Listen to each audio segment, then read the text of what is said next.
Boys and girls, should I say good day?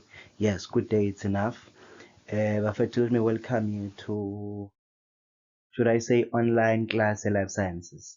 So I don't want to waste time. We are looking at the biodiversity of plants. This is the second topic, yaka grade 11.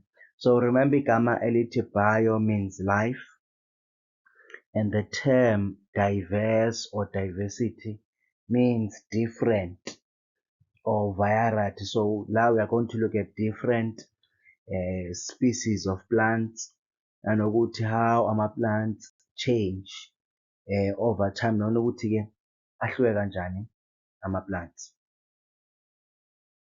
So we know ukuthi we are looking at kingdom Plantae, kingdom ama-plants. So under i-kingdom ama-plants sinama-phylums noma sama-divisions. Remember when we were doing the naming ka-grade 10, besiye sithi kwaito people come out from Gauteng singing. So city classification. So ukwaito, remember besithi kingdom, then up ka people yilo ka phylum. So yilokho ezosikbuka la ukuthi in these phylums we have, for instance, lokhu sikubiza ukuthi this diagram sibiza ngokuthi it's the phylogenetic tree. Phylogenetic tree. So it's more like a family tree. Mhlambi ekhaya kini you have a common ancestor which is ugogo. Maybe ugogo uzale iy'ngane eziwu-2 mhlambi or eziwu-4. Lezi ngane eziwu-4 zaba ney'ngane zazo, into ekanjalo. It's more like a family tree. So under i-kingdom Plantae engifuna ukukhumbula and ukunote ukuthi i-common ancestor, it's the algae, which is ALGAE, algae. That's a common ancestor. I-algae ke belonga under kingdom Protist. It belonga under kingdom Protist. So ke sinama-phylum noma sama-divisions awu-4, ama-bryophytes, pteridophytes, gymnosperms, and angiosperms. So ke let's move and look at i-terminology. Kunamagama esiwasebenzisayo okuzofanele ukuthi uwazi in this section. Igama lokuqala esizolibheka phylogenetic diagram, lekade siyibuka in the previous slide. So yenzani ke umsebenzi we-phylogenetic tree? It's a diagram which shows the evolutionary relationship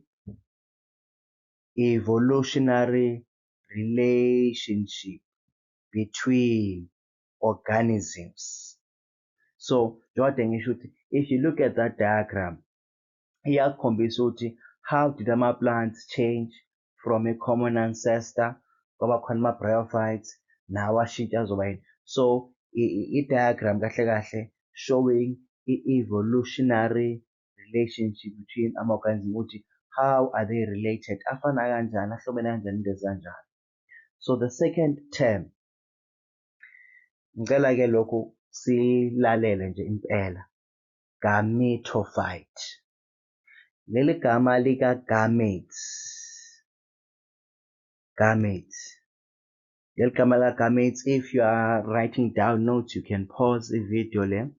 Then on top of gametes, ubhale your sex cells. Igama elithi gamete means sex cells.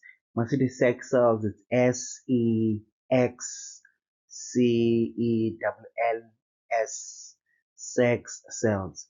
Imaphi lama sex cells asikhuluma ngawo? Sikhuluma nge-sperm cell, sikhuluma nge-egg cell. So lokho sesithiwa ama-sex cells, ama-gametes. Well, la kuma-plants kukhona ama-plants that have a male part ne-female part. So loma male part ne-female part, they produce sperm, they produce i-organ. So leyo part of i-plant eproduce sperm neproducer i-egg cell siyibiza ngokuthi i-gametophyte generation.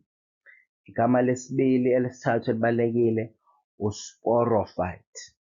Amanye ama-plants amanye they do produce sperm ne-egg cell, but amanye aproducer ama-spores. Let me take you back to i-bread molder. Khumbula sikhuluma nge-sporangia esiproduce ama-spores, those tiny structures. So the same, kunama-plants that also produce ama-spores. So la aproduce ama-spores-ke leyo part of i-plant ekhiqiza ama-spores siyibiza ngokuthi i-sporophyte generation. If you feel like ngiyashesha, you can rewind i-video ibuyisele emuva so ubuye u-catch up. Then we have i-zygote bafethu. When i-sperm sikababa wakho and the egg cell sikama wakho, when these two combine, ehlangana, bakhipha into esiyibiza ngokuthi yi-zygote. I-zygote is formed by the union of a sperm cell and an egg cell. So when i-sperm sihlangana neqanda kuphuma i-zygote. Le ezothi after some time imisikhulile yashintsha ibese iba ingane bese kuthiwa someone ukhulelwe. Kodwa leyo before kube yi-fetus akhulelwe, once uhlangana i-sperm ne-egg cell kuphuma i-zygote. Igama lokugcina we have vascular tissues. Elinye igama abalisebenzisa-ke bathi conducting tissues. Khumbula ka-grade 10 we looked at your xylem and phloem tissue. Sasho ukuthi for instance kwi-xylem unama-pits for lateral transport of water, sathi i-cylindrical, i-hollow to allow fast transfer of water, sathi phloem i-transporter ama-nutrients in the plant. So-ke lo ma-tissues ngegama elilodwa uma siwahlanganisa siwabiza ukuthi ama-vascular tissues or conducting tissues. Ane-role ayidlalayo kuma-plants. They are used for transporting water and nutrients throughout the plant. So ngicela-ke wakhumbuleke la magama bafethu. Ngicela ukhumbule u-vascular tissue, ukhumbule u-gametophyte ukuthi lapho sikhuluma about your sex cells, sperm cell, egg cell. Ukhumbule u-sporophyte ukuthi lapho sikhuluma nge-part of i-plant eproducer ama-spores. Negama lika-phylogenetic diagram is important. Uyohlezi ubuzwa kwi-exam ukuthi le diagram ibizwa ngani. Phylogenetic tree or phylogenetic diagram ene-common ancestor okuyi-algae. So-ke asingene-ke sibheke the first. If you feel like you are tired ufuna uphumule, then pause the video and continue. But let's look at the first group yama-plants. That is a division yama-bryophytes. I'll try to at least be quick in this section. So a division yama-bryophytes, it includes your moss plants, your liverworts, your hornworts, and ama-moss plant la atholakala in damp areas. If you look carefully in the picture eka left, longathi ku-green kuno-carpet. So this uyayivamile ukuyithola ematsheni mostly nakho lokho okungala. Uma ukubuka umnye kukhula ematsheni nasey'hlahleni, you would think mhlawumbe it's more like upende oxebukayo, that is your liverworts. Engazi ukuthi upende oxebukayo whatsoever. So these are plants. And if you notice, some plants cannot grow tall. They are just short. Ngeke uhlangane nawo uthiwa nayi isikhule yabankulu ifanele njalo. But they're always short. So we're going to explain why do we have such a thing. So let's look again bafethu kuma-bryophytes, ama-characteristics akhona. So okokuqala ofanele ukwazi nge-bryophyte, okubalulekile bafethu ukudlula konke ukuthi ama-bryophytes they are thallus plants. Uchaza ukuthini u-thallus? Uchaza ukuthi they don't have true roots, abanawo ama-stems, abanawo also ama-leaves. no true roots, no stems, no leaves. Meaning when you see leyo plant ikhula, ayinawo ama-roots. Instead of ama-roots, inama-rhizodes. Rhizodes cishe kufana ne-bread mold. Ayinawo ama-roots, ama-bryophytes, but anama-rhizodes. Nama-stems akhona, nama-leaves akhona, they are not true leaves. Ngegama elilodwa sithi thallus plants. Thallus plants. Ngeke ukhumbule leli gama, thallus plants.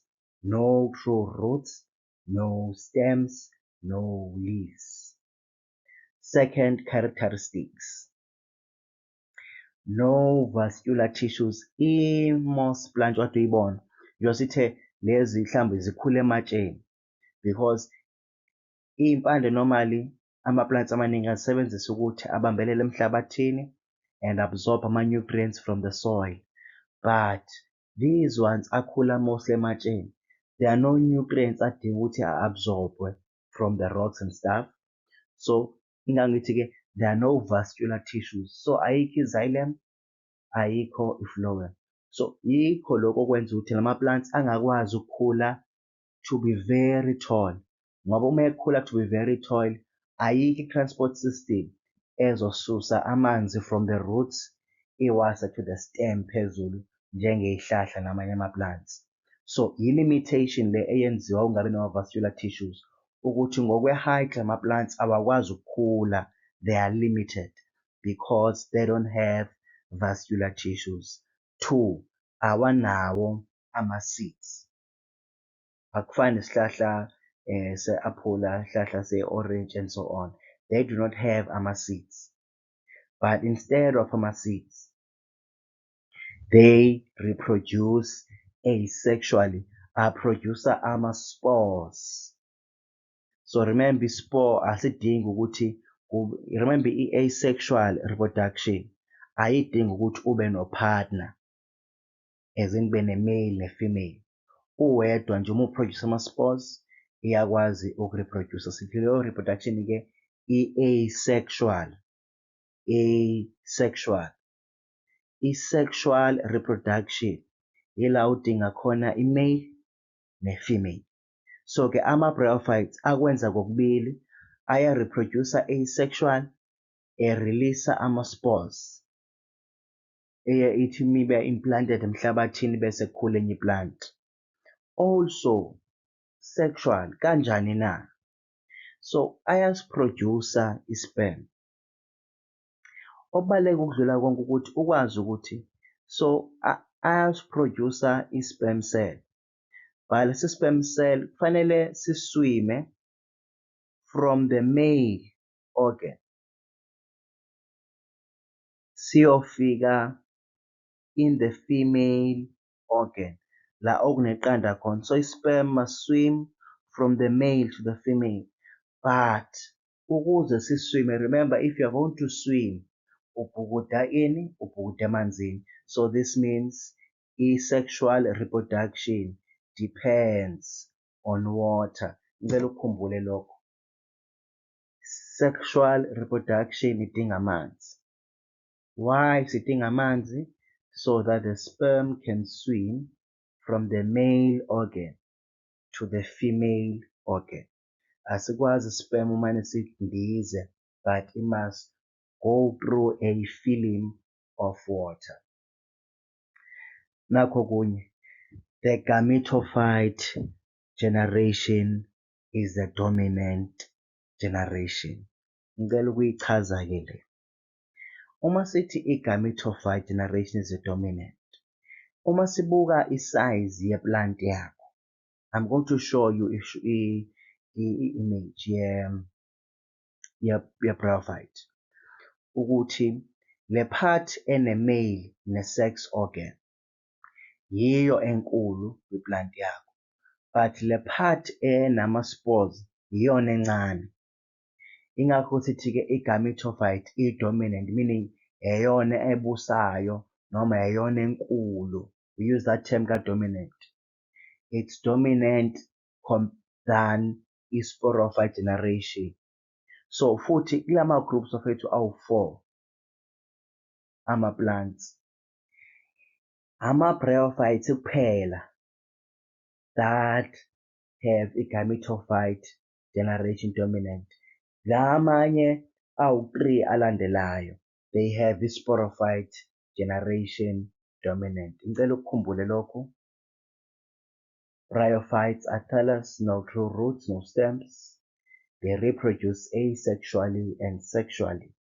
And the sexual reproduction, it depends emanzini so that i-sperm sakho can swim. Abanawo ama-vascular tissues. That's why they cannot grow tall. Akhula closer to the ground so that azothola amanzi ngokufanelekile. Ingakho uma nkathi inganethi izulu, lama-bryophytes lokuthi siyobona ematsheni uvame ukusha bese kuyaphela. And ekugcineni i-gametophyte generation is dominant. Ngicela ukufaka isithombe bese ngiyayeka for our first session. So this is the diagram of the moss plant. So la ngezansi where we have ama-leaves, boys and girls. Amanye njenge-study guide i-exam fever izokukhombisa ukuthi kahle kahle kuba nama-branch awu-2 ama-leaves. Ama-branch awu-2 ama-leaves, enye la ukuba yi-male enye kube yi-female. So-ke yiyo le part le esibiza ukuthi i-gametophyte. So yinkulu i-gametophyte, ama-leaves maningi ama-leaves compared to i-seta ne-capsule. I-capsule le ngaphakathi kwayo, kunama-spores. So this is your sporophyte. Ukusuka la ukushona le, there's a sporophyte generation. But la kuma-leaves we have a gametophyte generation. Remember, we don't have true roots, but instead we have rhizomes. So okay, let's pause here for now. Then when we meet next, we are going to look at our next plant, which is pteridophyte.